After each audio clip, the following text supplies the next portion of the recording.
The Statement of Randolph Carter by H.P. Lovecraft. I repeat to you, gentlemen, that your inquisition is fruitless. Detain me here forever if you will. Confine or execute me if you must have a victim to propitiate the illusion you call justice. But I can say no more than I have said already. Everything that I can remember I have told with perfect candour.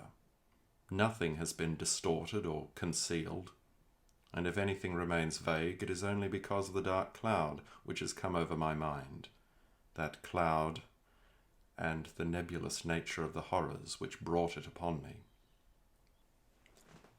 Again I say I do not know what has become of Harley Warren, though I think, almost hope, that he is in peaceful oblivion, if there be anywhere so blessed a thing.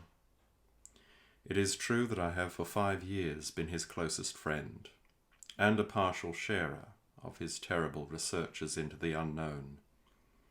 I will not deny, though my memory is uncertain and indistinct, that this witness of yours may have seen us together, as he says, on the Gainesville Pike, walking toward Big Cypress Swamp, at 11:30 on that awful night. That we bore electric lanterns, spades, and a curious coil of wire with attached instruments, I will even affirm, for these things all played a part in the single hideous scene which remains burned into my shaken recollection.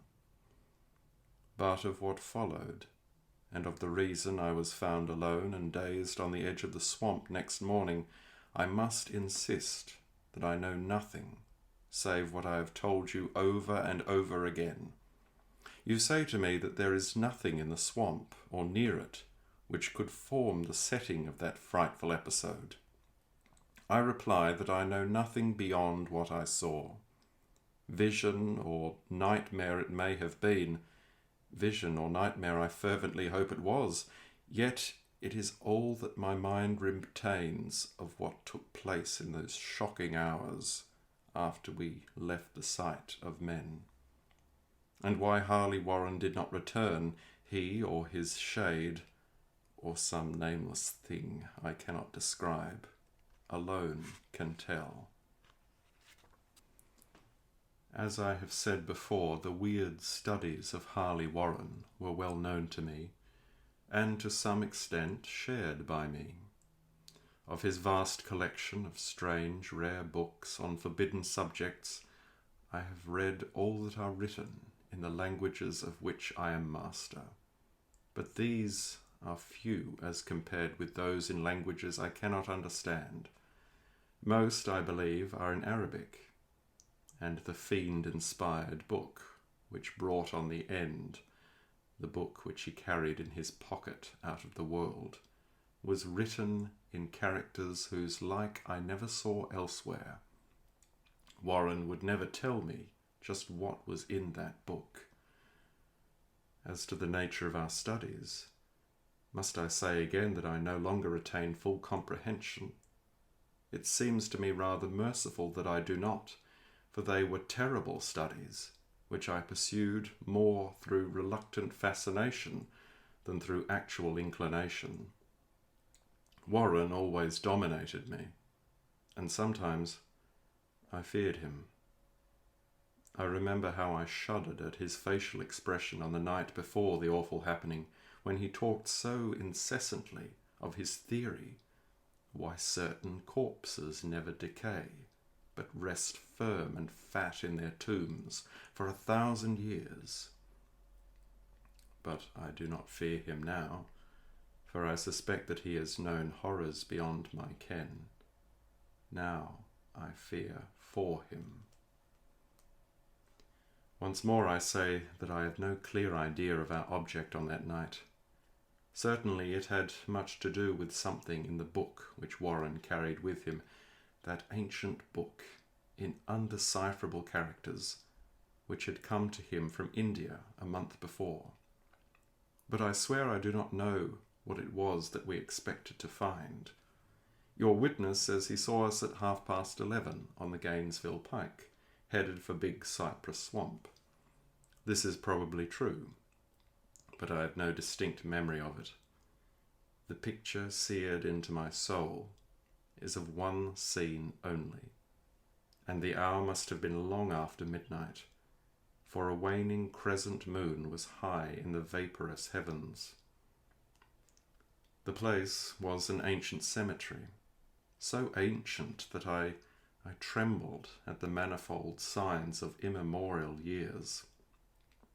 It was in a deep, damp hollow, overgrown with rank grass, moss, and curious creeping weeds, and filled with a vague stench, which my idle fancy associated absurdly with rotting stone.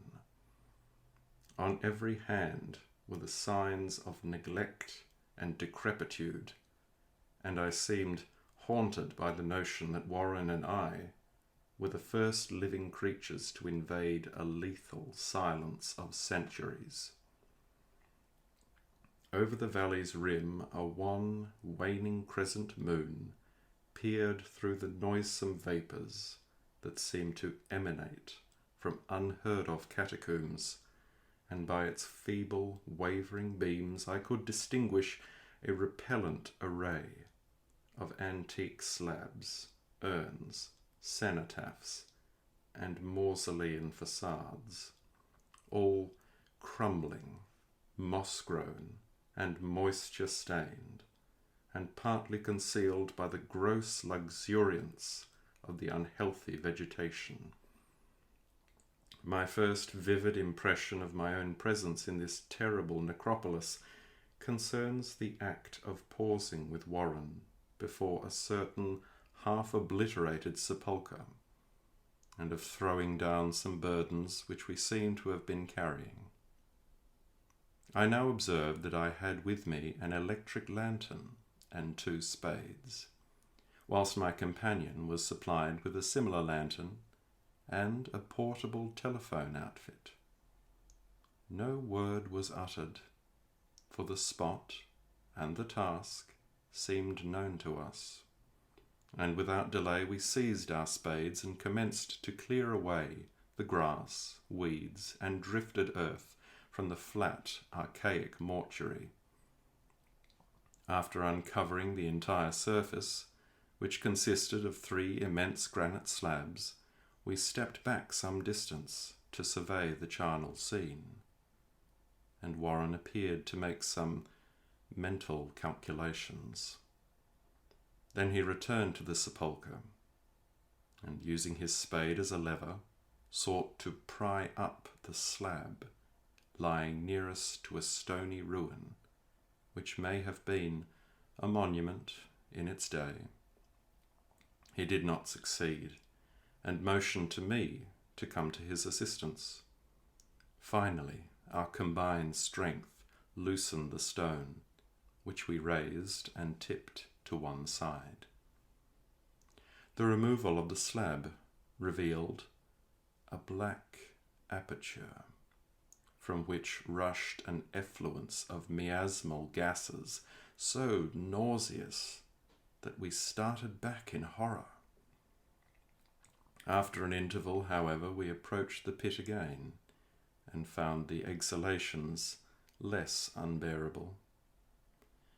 Our lanterns disclosed the top of a flight of stone steps, dripping with some detestable ichor of the inner earth, and bordered by moist walls encrusted with nitre. And now for the first time my memory records verbal discourse, Warren addressing me at length in his mellow tenor voice, a voice singularly unperturbed by our awesome surroundings. "I'm sorry to have to ask you to stay on the surface," he said, "but it would be a crime to let anyone with your frail nerves go down there. You can't imagine, even from what you have read and from what I've told you, the things I shall have to see and do. It's fiendish work, Carter, and I doubt if any man without ironclad sensibilities could ever see it through and come up alive and sane. I don't wish to offend you, and heaven knows I'd be glad enough to have you with me, but the responsibility is, in a certain sense, mine, and I couldn't drag a bundle of nerves like you down to probable death or madness. I tell you, you can't imagine what the thing is really like. But I promise to keep you informed over the telephone of every move. You see, I've enough wire here to reach the centre of the earth and back. I can still hear, in memory, those coolly spoken words, and I can still remember my remonstrances. I seemed desperately anxious to accompany my friend into those sepulchral depths, yet he proved inflexibly obdurate. At one time he threatened to abandon the expedition if I remained insistent, a threat which proved effective, since he alone held the key to the thing. All this I can still remember, though I no longer know what manner of thing we sought. After he had secured my reluctant acquiescence in his design, Warren picked up the reel of wire and adjusted the instruments.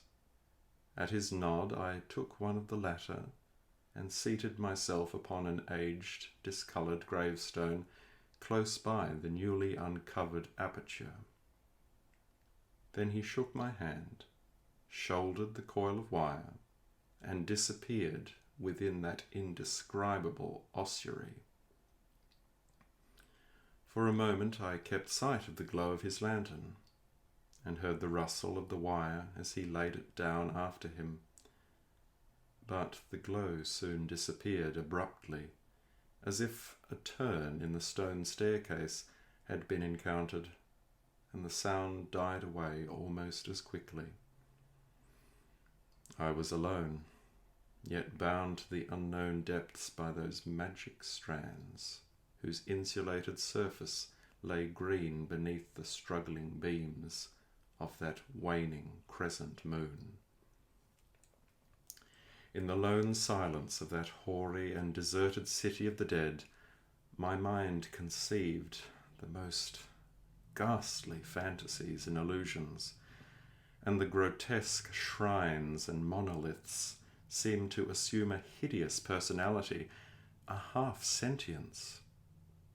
Amorphous shadows seemed to lurk in the darker recesses of the weed-choked hollow, and to flit as if in some blasphemous ceremonial procession past the portals of the mouldering tombs in the hillside, shadows which could not have been cast by that pallid, peering crescent moon. I constantly consulted my watch by the light of my electric lantern, and listened with feverish anxiety at the receiver of the telephone. But for more than a quarter of an hour, heard nothing. Then a faint clicking came from the instrument, and I called down to my friend in a tense voice. Apprehensive as I was nevertheless unprepared for the words which came up from that uncanny vault, in accents more alarmed and quivering than any I had heard before from Harley Warren. He who had so calmly left me a little while previously now called from below in a shaky whisper, more portentous than the loudest shriek. God, if you could see what I am seeing! I could not answer. Speechless, I could only wait. Then came the frenzied tones again. Carter, it's terrible, monstrous, unbelievable. This time my voice did not fail me, and I poured into the transmitter a flood of excited questions. Terrified, I continued to repeat, Warren, what is it? What is it? Once more came the voice of my friend, still hoarse with fear, and now apparently tinged with despair. I can't tell you, Carter. It's too utterly beyond thought. I dare not tell you. No man could know it and live. Great God, I never dreamed of this. Stillness again, save for my now incoherent torrent of shuddering inquiry, and the voice of Warren in a pitch of wilder consternation. Carter, for the love of God, put the slab back and get out of this if you can. Quick! Leave everything else and make for the outside. It's your only chance. Do as I say, and don't ask me to explain. I heard, yet was able only to repeat my frantic questions. Around me were the tombs and the darkness and the shadows. Below me some peril beyond the radius of the human imagination. But my friend was in greater danger than I, and through my fear I felt a vague resentment that he should deem me capable of deserting him under such circumstances. More clicking, and after a pause, a piteous cry from Warren. Beat it! For God's sake, put the slab back and beat it, Carter!